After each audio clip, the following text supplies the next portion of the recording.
Welcome back to the channel. In this video we're going to be testing hiking shoes, specifically the best hiking shoes under $30. So how do I assess hiking shoes? Well, first of all, priority, they're going to give good grip on steep grassy hills, steep hills which are stony and grassy, steep hills which have the barkiness cobra, steep hills which are dirt or packed dirt, slightly muddy, full on mud, stony conditions, cliffs, rocks, etc. So that's my number one priority. Sorry, he wants to go.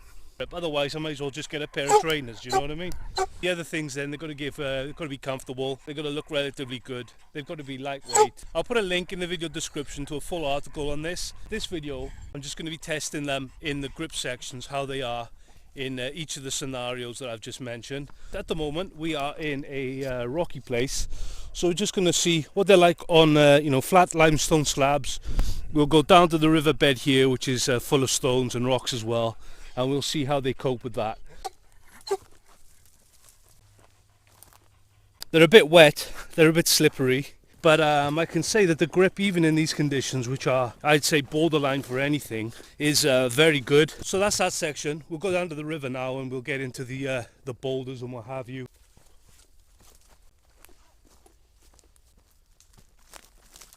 So this kind of terrain here is also one of the reasons why I go for cheap trail shoes, because I do a fair bit of bushwhacking, and I think no matter what trainers, what shoes, hiking shoes you've got, they're going to get torn up on the brambles and the thorns and what have you. So I'm loath to spend, €100 or more on a set of hiking shoes that are probably going to be completely messed up in 6 months.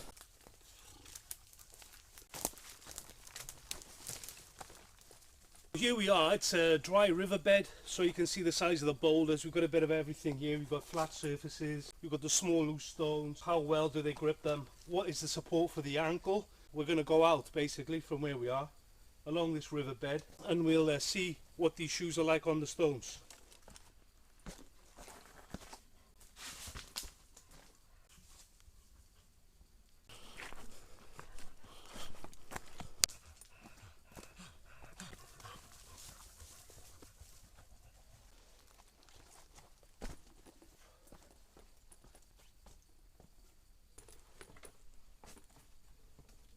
We've come to a bit of a cliff here, so we're going to have to take a quick detour. So back to the bushwhacking.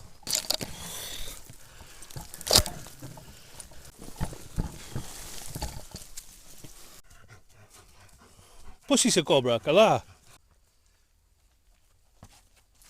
So that's the stones and the cliff test, the rocks test, the slabs test. And again, I can't reasonably have asked for any more grip. Some of them are dry, some of them are wet, some of them are slimy, some are granite, some are limestone, some are steep, some are not. And, really, they gave as much grip as I could expect. They give good support and they are comfortable. For the stones and the rock test, I give them another 5 out of 5. So the next test is steep muddy hill. This is what we've got here. Varying gradients, probably from about 10 up to about 30 degrees as we get towards the top. Loose, damp mud, uneven ground. So let's see how it deals with it.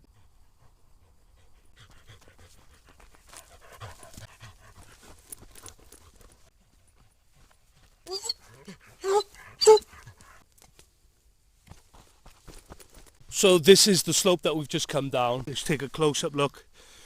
Absolutely no issues, and it's relatively steep. So again, fantastic performance, can't ask for anything more, 5 stars. So in this terrain you can see that it's not even, it's got pebbles, it's got stones underneath it, stones on top, grass is quite short, it's damp.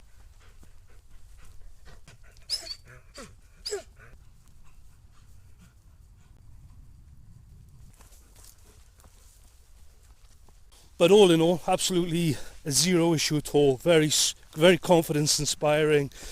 Keys into the ground well. Even though there's sort of this flexy material at the top, it's not completely flexible. There's a bit of stiffness to it, and it gives a surprising amount of support, given the design of the shoes. So this is a definite pass. couldn't be any better. I give it a 5 out of 5. Up next is a steep slope with lots of rocks on it and a little bit of grass and vegetation.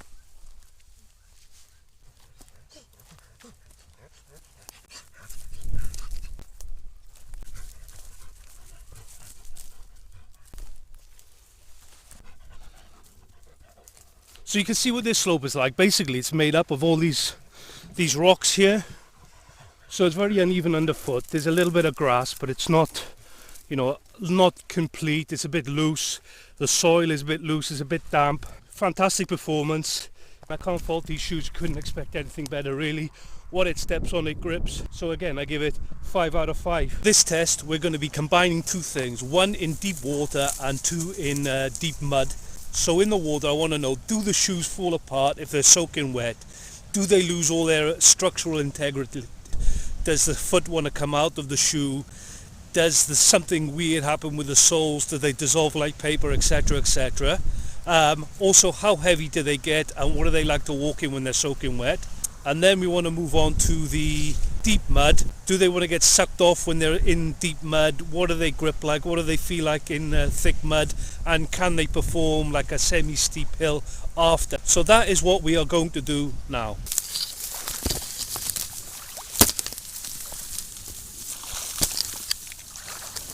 I've just come through the deep water and so far they seem normal. I don't really feel that they are different in any way. The soles still seem solid. The shoes don't want to come off my feet. We've got a kilometre or two to walk here, so we'll see what it's like after a kilometre.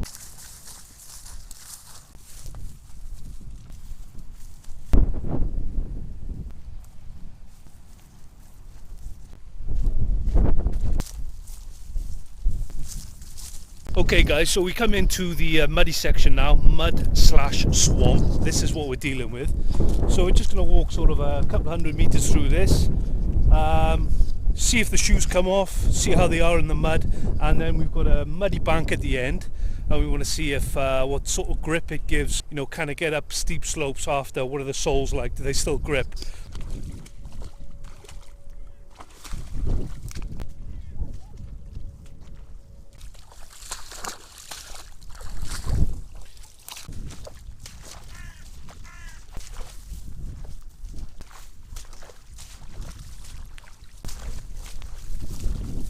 Well, so far guys, considering how muddy it is, you know, we've got soft, like a peaty mud underneath the water, they are doing a really great job.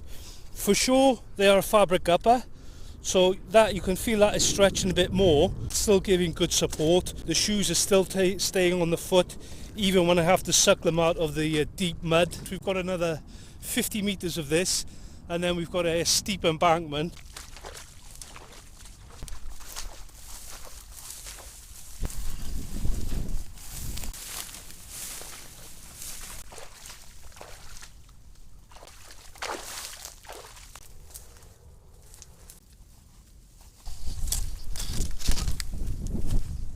So that's the water test and the mud test, guys. Through the deep mud it was okay, the shoes didn't come off. So all in all, for the wet conditions, super boggy, completely waterlogged shoes, I give them a 4, just because you get that extra bit of flex in the upper and you need to do the shoelaces a bit tighter. But I think that's completely acceptable. Hey guys, so quick addendum, it snowed, so I thought I may as well test them in the snow as well. This is where we're walking at the moment. It's about, what is it, 6 inches deep maybe? We've got a track here which is a bit icy, a bit slushy.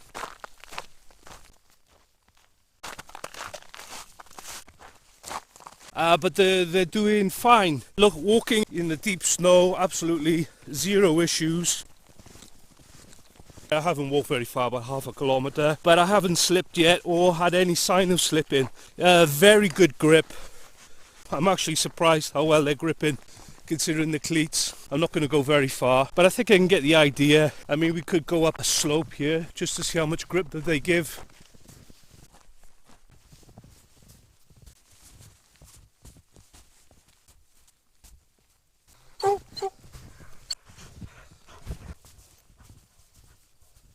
Just come up that slope there and it was really no problem, but honestly I'm not sure really how much of that is down to the, you know, the snow is quite stiff and that is supporting the shoe, or if it's the actual cleats digging into the snow. I expect it's a bit of both. Cobra. With regards to how warm or cold my feet are, I've been out in it now for, I don't know, 10 minutes walking around in that snow. My feet are not freezing, but they're definitely getting cold. So these are not the type of shoes that I would go personally without the plastic bag solution. What I do in these conditions anyway, if I was going to go for a big hike in the snow like this, I would wear plastic bags over my socks and then wear them inside the shoes. That way the feet stay relatively dry. Okay, they will sweat a bit, but they're not going to get cold, in my experience anyway. So that's my little trick. They're not waterproof, but to be fair, I don't mind that at all. If you want a pair of waterproof shoes, these are not the ones for you. So that's a very brief assessment of them in the snow. I know it's nothing hardcore, we didn't go very far, we didn't go up anything really steep. But from what I've seen, for what I would use them for anyway, these are fine for what you've seen. If you're going to go a longer distance, I personally would not use this type of shoe. I would use the ones with the big cleats in them just for the extra security and the extra capability it gets you. Even if you don't need it, you know it's there. I'm going to head back to the car now. Guys, so everything in the video is not puppies and rainbows and 5 stars for these hiking shoes. I've just come to this mountain. This is the following day after the previous snow scene. I've gone to the top today because I've come a bit earlier. And these are the conditions. For example, these shoes are completely inappropriate for. I'm having to go take so much care because it's so muddy with the snow melt. The snow is a bit icier today. They were okay in the powder, but in this kind of icy snow, they're not great at all. I would never, ever, ever dream of using these again in this. It's just too much. It's just so uncool. It's not true. So that's the testing then, guys. Those are the marks I gave it. That's how I found them, in my opinion, in the conditions that you saw.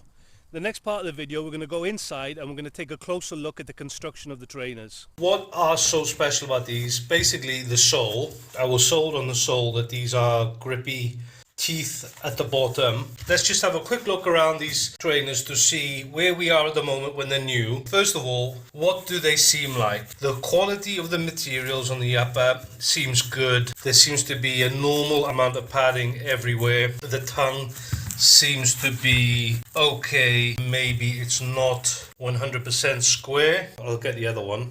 And the other pair seems to have a different amount of padding around the back.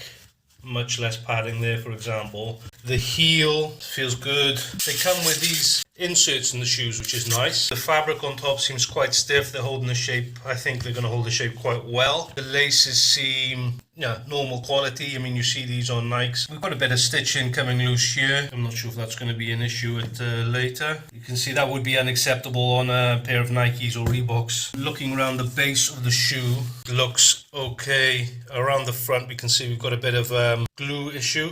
I'm not sure if that will wipe off. Not really. But again, something that you wouldn't see on a Nike trainer. For the sole here, we can see a little bit of extra on the sole. I'm not sure what the purpose of that last little bit is there. It's just tucked in. The sole itself feels kind of what you'd expect on a cheap set of Nikes. And then this red looks like it's been glued on top of that. That's not the end of the world. I'm not complaining too much about that. I paid, I think, $22 for these. I think for $22, so far they're so good. With regards to comfort, I've said it really for each of the grip situations, but super comfortable, even when they're wet. Steep surfaces, they give good support. Build quality seems alright so far. But maybe I'll do an update in a few months' time if you want to see that. Subscribe to the channel. So far it's been about 3 months and they seem fine. Nothing's falling apart on them. Hey guys, so in the interest of completeness, I'm just going to show you what they're like now. They've gone through everything that you've seen in the video, and this is how they are holding up. I don't really see any difference on the front. The soles look pretty much exactly as they did before. Maybe we've got this this thing that wraps around here is starting to come out here. maybe. It's still solid. I mean, it's not flapping around or anything, but maybe that might be an issue later. But if it does, I suppose I can just cut that off. No worries. It's cosmetic from what I can tell. Everything else is still attached. The red is what, where the force goes through in the shoe. And now I don't really see that coming away from the white foam sole. It's underneath it, so that's okay. I mentioned about these threads here, if they're going to be an issue, and so far nothing really. They seem okay. Can't really see any degradation in them at all. They're still very comfortable. Yeah, it's okay. I'll just do a quick look at the other one. I mean, we've got it a bit scratched up here, but considering what they've been through so far, I think that's more than acceptable. Just check if the red sole is coming off anywhere. No, everything seems to be attached as before. We've got they did a better job on this shoe for sure with this silver plastic that comes around. That is still well and truly lodged in the sole. That's not going anywhere. We just check the is it coming away? No, it seems all right. I mean, it's just a bit frayed. Maybe I'm gonna have to do a little bit of a patent on that to keep it in, but at the moment it looks fantastic. The soles are still good on them and they're still comfortable. So this is what they look like after 3 months of use, and I think they're performing like they did when they were new. Lightweight is good, they're good in the water, so basically a fantastic all-round shoe, and honestly I don't really see how they could be improved upon for the money and for the type of sole that they have. I think they really are a fantastic shoe. So as always guys, thanks for watching. Subscribe to the channel, vote on the video. If you want to leave a comment below, maybe you've got these shoes already, or if you've got any questions, I'd love to hear it. That's it for now. I'll see you again in the next video.